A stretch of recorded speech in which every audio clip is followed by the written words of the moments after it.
आज के श्री विजयादशमी उत्सव में प्रमुख रूप से उपस्थित राष्ट्रीय स्वयंसेवक संघ के सर संघचालक डॉक्टर मोहन भागवत जी, प्रांत संघचालक श्री दीपक ताम सेट्टीवार जी, प्रांत सह संघचालक श्रीधर गाडगे जी, महानगर संघचालक श्री राजेश लोया जी,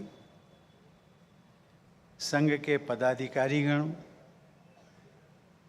पूज्य संतगण, गणमान्य अतिथिगण व स्वयं सेवकगण, देवियों और सज्जनों, आप सभी को नमस्कार। सबसे पहले मैं राष्ट्रीय स्वयं संघ के स्वयं सेवकों तथा संघ परिवार के सभी संगठनों के सदस्यों सहित देश विदेश में बसे भारत के सभी लोगों को विजयादशमी की हार्दिक बधाई देता हूँ। यह अत्यंत सुखद संयोग है कि आज महात्मा गांधी तथा पूर्व प्रधानमंत्री श्री लाल बहादुर शास्त्री जी की जयंती भी है। मैं इन महापुरुषों की स्मृति को भी सादर नमन करता हूँ। श्री विजयादशमी उत्सव का ये दिन संघ का शतक पूर्ति दिवस भी है। आज विश्व की सबसे प्राचीन संस्कृति का संवहन करने वाली आधुनिक विश्व की सबसे बड़ी स्वयंसेवी संस्था का शताब्दी समारोह संपन्न हो रहा है। नागपुर की ये पवित्र धरती आधुनिक भारत के विलक्षण निर्माताओं की पावन स्मृति से जुड़ी हुई है। उन राष्ट्र निर्माताओं में ऐसे दो डॉक्टर भी हैं जिनका मेरे जीवन निर्माण में अत्यंत महत्वपूर्ण स्थान रहा। वे दोनों महापुरुष हैं डॉक्टर केशव बलिराम हेडगेवार और डॉक्टर भीमराव रामजी आम्बेडकर। बाबा साहब आम्बेडकर के संविधान में निहित सामाजिक न्याय की व्यवस्था के बल पर ही मेरी तरह आर्थिक और सामाजिक पृष्ठभूमि का एक सामान्य व्यक्ति देश के सर्वोच्च संवैधानिक पद तक पहुंच सका। डॉक्टर हेडगेवार के गहन विचारों से समाज और राष्ट्र को समझने का मेरा दृष्टिकोण स्पष्ट हुआ। इन दोनों विभूतियों द्वारा निरूपित किए गए राष्ट्रीय एकता और सामाजिक समरसता के आदर्शों से मेरी जनसेवा की भावना अनुप्राणित रही है। श्रद्धेय बाबा साहब आम्बेडकर की पवित्र दीक्षा भूमि तथा आद्य सर संघचालक डॉक्टर हेडगेवार जी के पावन निवास स्थान का दर्शन करने का मुझे सौभाग्य मिला। आज के दिन मैं डॉक्टर हेडगेवार जी, श्री गुरु जी, श्री बाला साहब देवरस जी, श्री रज्जू भैया जी तथा श्री सुदर्शन जी के प्रति हार्दिक श्रद्धांजलि अर्पित करता हूँ। साथ ही मैं उन अनगिनत स्वयं सेवकों की स्मृति को भी सादर नमन करता हूँ जिन्होंने पूर्ण समर्पण के साथ भारत माता की सेवा की है। डॉक्टर हेडगेवार जी ने संगठन का जो पौधा लगाया, उसे बड़ा किया, उसे श्री गुरु जी ने प्रचुर विस्तार दिया तथा उसकी जड़ें मजबूत की। श्री बाला साहब देवरस जी ने संघ को पुष्पित पल्लवित करते हुए समरसता पर विशेष जोर दिया।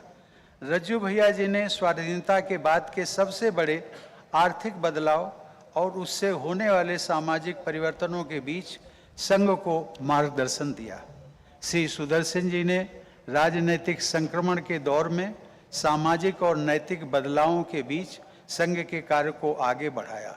उनके कार्यकाल के बाद भी निरंतर आगे बढ़ता हुआ संघ एक पवित्र और विशाल वटवृक्ष की तरह अपनी जड़ों तथा शाखा प्रशाखाओं के माध्यम से भारत के लोगों को एकता, गौरव और प्रगति की संजीवनी तथा छाया प्रदान कर रहा है। डॉक्टर मोहन भागवत जी भारतीय परंपरा के अनुपम व्याख्याता होने के साथ साथ आधुनिकता और संस्कारों का समन्वय करने वाले एक दूरदर्शी सामाजिक वैज्ञानिक भी हैं। उनके साथ हुई अपनी अनेक भेंट वार्ताओं में मुझे उनकी राष्ट्रनिष्ठा, क्रियाशीलता और समावेशी व सृजनात्मक नेतृत्व के नए आयाम देखने को मिले हैं। मुझे जैसे एक सामान्य स्वयं सेवक को इस ऐतिहासिक अवसर से जोड़ने के लिए मैं संघ का हृदय से आभार व्यक्त करता हूँ। देवी और सज्जनों, अन्नदाता किसान से लेकर अंतरिक्ष वैज्ञानिक तक, विद्यार्थी से लेकर व्यवसायी तक, जनजातीय समुदायों से लेकर स्वास्थ्य सेवकों तक, श्रमिकों से लेकर अधिवक्ताओं तक, पूर्व सैनिकों से लेकर कला साधकों तक, बालकों से लेकर मातृशक्ति तक, अर्थात समाज के सभी लोगों को विभिन्न आयामों के माध्यम से जोड़ने का सत्कार्य संघ द्वारा निरंतर किया जा रहा है। देवियों और सज्जनों, विजयादशमी उत्सव के प्रति भारतीय जनमानस का सदियों से चला आ रहा उत्साह यह सिद्ध करता है कि हमारे देशवासी धर्म और सत्य के हमेशा पक्षधर रहे हैं।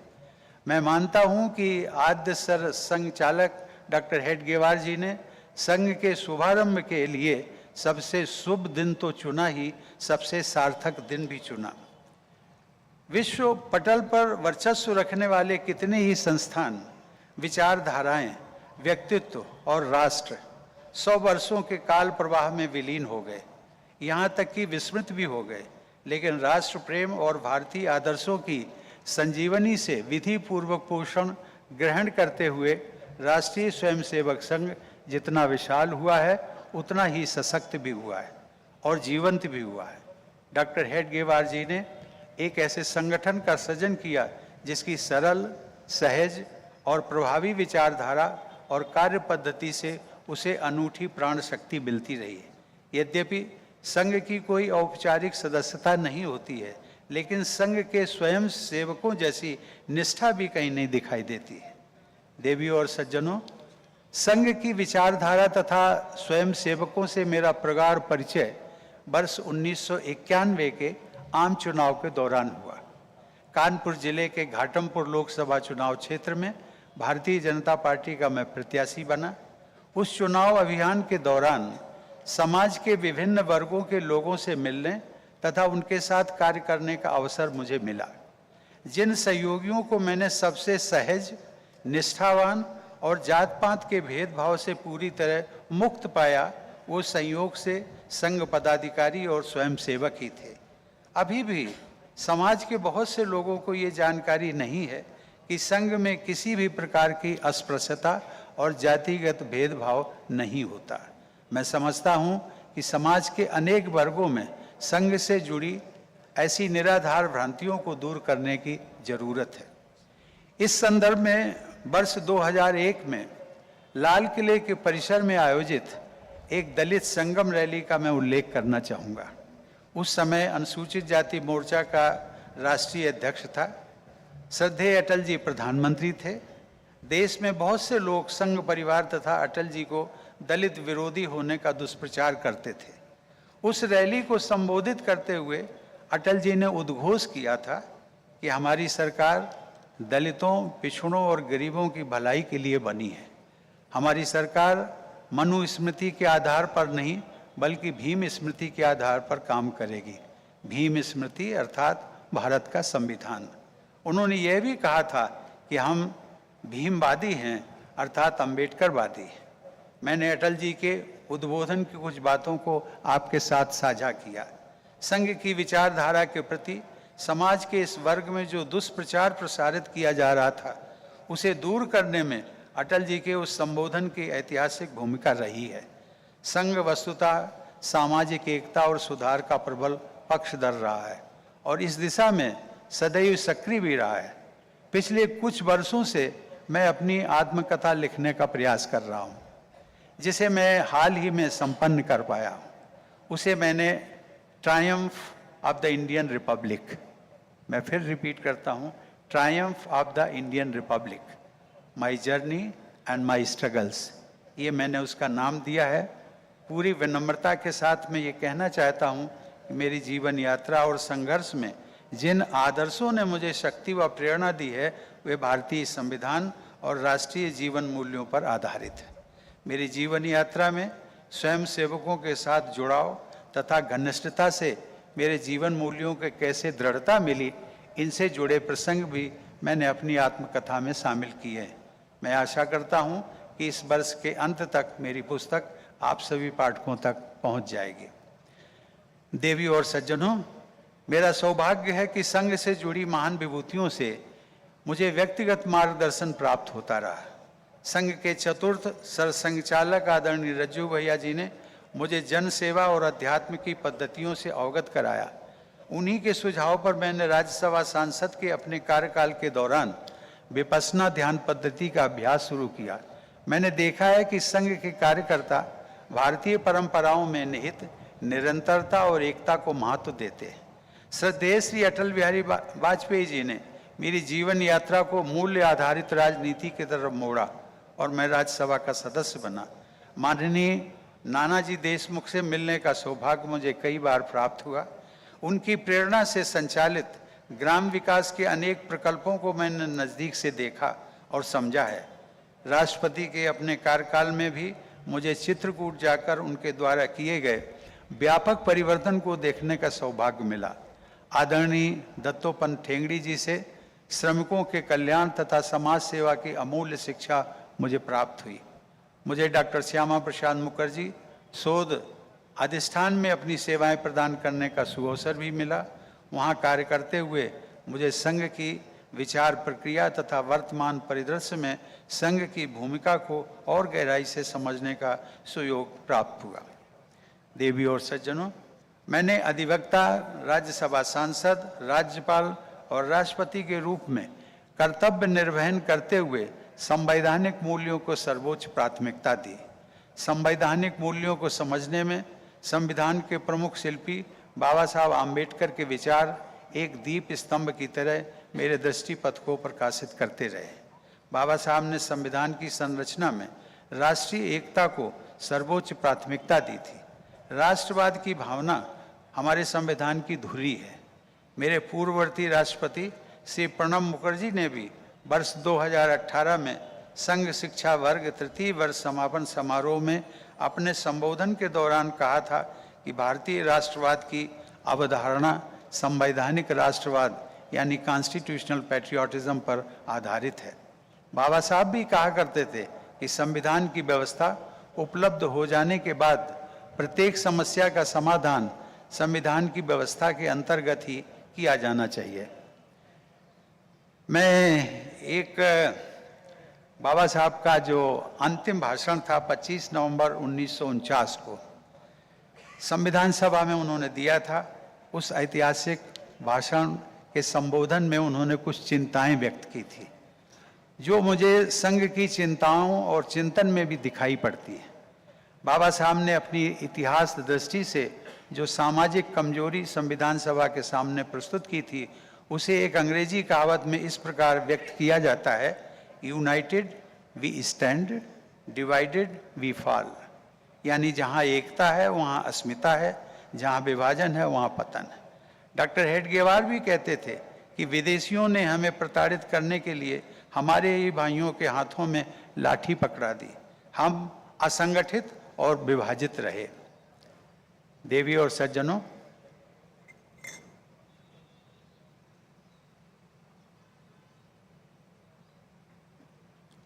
स्वाधीनता के पूर्व के राजनीतिक परिदृश्य में सांप्रदायिक विभाजन की भावना को भड़काने वाले अनेक तत्व सक्रिय थे।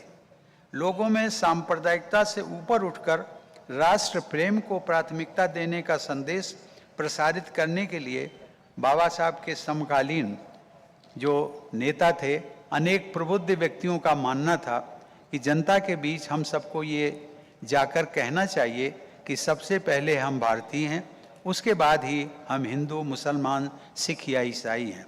परंतु भारतीयता के बारे में बाबा साहब की सोच कहीं अधिक व्यापक थी।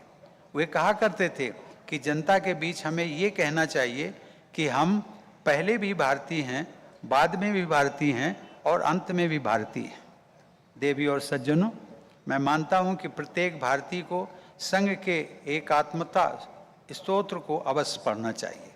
इस स्तोत्र में भारतीय इतिहास, भूगोल, संस्कृति, जीवन मूल्यों और सामाजिक समावेश तथा समरसता की श्रेष्ठ अभिव्यक्ति विद्यमान है।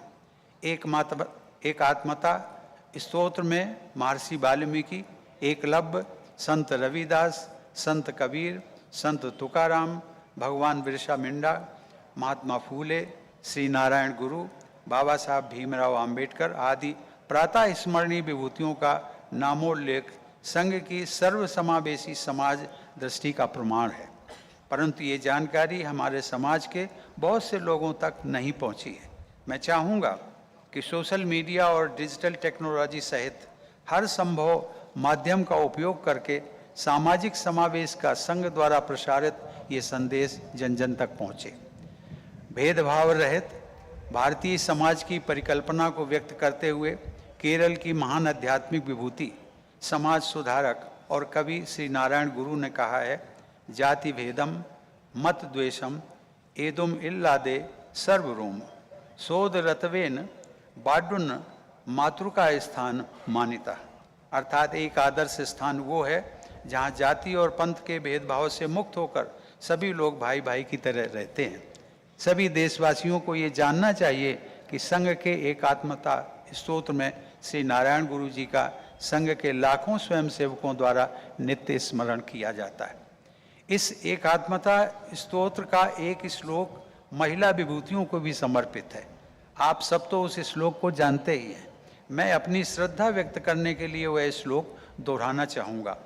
अरुंधति अनसुया च सावित्री जानकी सती द्रौपदी कर्णगी गार्गी मीरा दुर्गावती तथा लक्ष्मी अहिल्या चन्नम्मा रुद्रमांबा सुविक्रमा निवेदिता शारदा चा प्रणम्य मात्र देवता।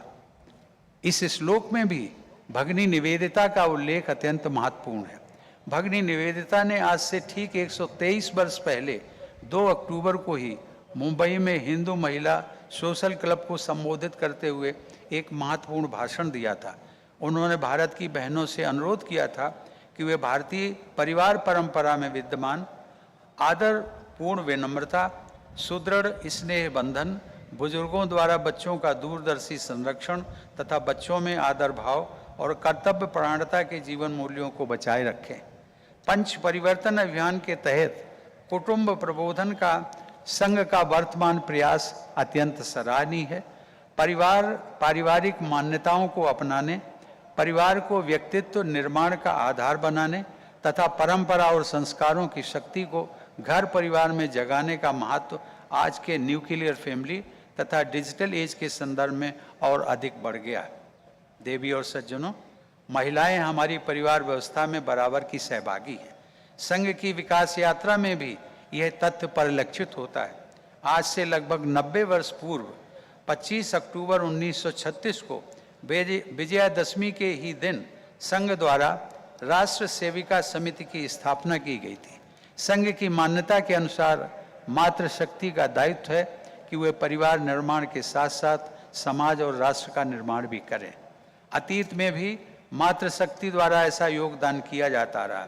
जीजा माता अहिल्याबाई होलकर, रानी अब्बक्का, रानी चेन्नम्मा, लक्ष्मीबाई, झलकारीबाई, अवंतीबाई लोधी, सावित्रीबाई फूले, लक्ष्मीबाई केलकर, विजयराजे सिंधिया और सुषमा स्वराज जैसी महिला विभूतियों ने अपने त्याग, शौर्य और नेतृत्व से राष्ट्र निर्माण को अमूल्य योगदान दिया है। देवी और सज्जनों, संघ में व्याप्त समरसता, समानता और जाति भेद से पूरी तरह मुक्त व्यवहार को देखकर महात्मा गांधी भी बहुत प्रभावित हुए थे, जिसका विस्तृत विवरण संपूर्ण गांधी वाङ्मय में मिलता है। गांधी जी ने 16 सितंबर 1947 को दिल्ली में आयोजित राष्ट्रीय स्वयंसेवक संघ की रैली को संबोधित किया था और कहा था कि वे वर्षों पहले संघ के संस्थापक डॉक्टर हेडगेवार के जीवन काल में संघ के एक शिविर में गए थे। गांधी जी संघ के शिविर में अनुशासन, सादगी और छुआछूत की पूर्ण समाप्ति को देखकर अत्यंत प्रभावित हुए थे। जनवरी 1940 में बाबा साहब आम्बेडकर द्वारा महाराष्ट्र के सतारा जिले के कराड नगर में राष्ट्रीय स्वयंसेवक संघ की शाखा में जाकर लोगों से मिलने का तथा अपनेपन का भावना व्यक्त करने और सहायता का प्रस्ताव देने का उल्लेख संघ के समरसतापूर्ण दर्शन एवं व्यवहार शैली का ऐतिहासिक प्रमाण है। मराठी भाषा में प्रकाशित होने वाले केसरी समाचार पत्र को उस समय राष्ट्रीय समाचार पत्र का दर्जा प्राप्त था। 9 जनवरी 1940 के केसरी समाचार पत्र में बाबा साहब के एक महत्वपूर्ण वक्तव्य को उद्धृत किया गया है। बाबा साहब ने कहा था कि कुछ बातों में मतभेद होने पर भी मैं इस संघ की ओर अपनेपन से देखता हूँ। बाबा साहब के अपने साप्ताहिक पत्र जनता में भी यह समाचार छपा था कि कराड़ म्यूनिसिपैलिटी के एक समारोह में भाग लेने के बाद बाबा साहब राष्ट्रीय स्वयंसेवक संघ के लोगों से मिले और आवश्यकता पड़ने पर उनकी सहायता करने का उन्होंने आश्वासन भी दिया। देवी और सज्जनों, हम सब जानते हैं कि युवाओं की ऊर्जा को सही दिशा प्रदान करना देश के सुदृढ़ भविष्य के लिए अनिवार्य है। यह बात उत्साहित करती है कि आज संघ के प्रति युवाओं में आकर्षण बढ़ रहा है। युवाओं में ईमानदारी, विनम्रता, प्रामाणिकता और सकारात्मक दृष्टिकोण के जीवन मूल्यों को प्रसारित करने में संघ परिवार बहुत बड़ा योगदान दे रहा है। सभी संबद्ध संगठनों को एकजुट होकर योग युक्त तथा नशा मुक्त युवा पीढ़ियों का निर्माण करना है। मैं युवाओं से विशेष रूप से अनुरोध करना चाहूँगा कि वे जन सेवा में बढ़ चढ़कर भागीदारी करें। नैतिक मूल्यों पर आधारित राजनीति में भागीदारी करना जन सेवा का एक प्रभावी माध्यम है। किसी विचारक ने ठीक ही कहा है कि राजनीति से परहेज करने की गलती करके, मैं इसको रिपीट करना चाहूँगा कि राजनीति से परहेज करने की गलती करके समाज के अच्छे लोग अपने ऊपर कम योग्य व्यक्तियों के शासन का भार ढोना स्वीकार कर लेते हैं। जन सेवा की भावना से प्रेरित होकर तथा संकीर्ण निजी स्वार्थों से ऊपर उठकर राजनीति में सक्रिय होना युवाओं के हित में भी है तथा समाज और राष्ट्र के हित में भी है। मैं समाज के सभी लोगों से, विशेषकर युवाओं से यह आग्रह करना चाहूँगा कि आपकी जो भी उपलब्धियां हैं उनका बहुत बड़ा श्रेय परिवार के अलावा समाज और देश को जाता है। यह समाज और देश का आपके ऊपर ऋण है। इसे चुकाने के लिए आपको हर तरह से तैयार रहना चाहिए। जो लोग विकास यात्रा में पीछे छूट गए हैं, उनका हाथ पकड़कर उन्हें अपने साथ ले चलना हमारा राष्ट्रीय कर्तव्य है।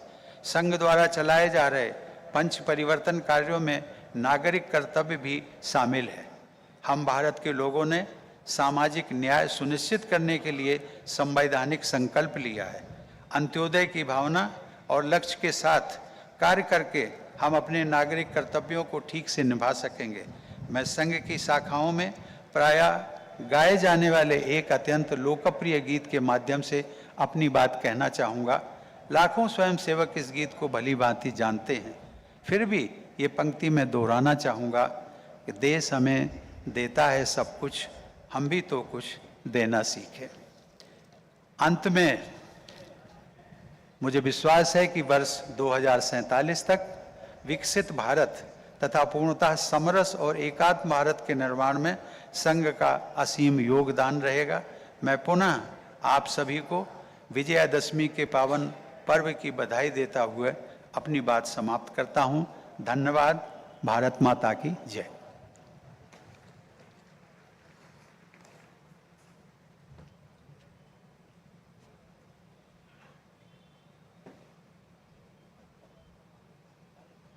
उठा लेना चाहिए।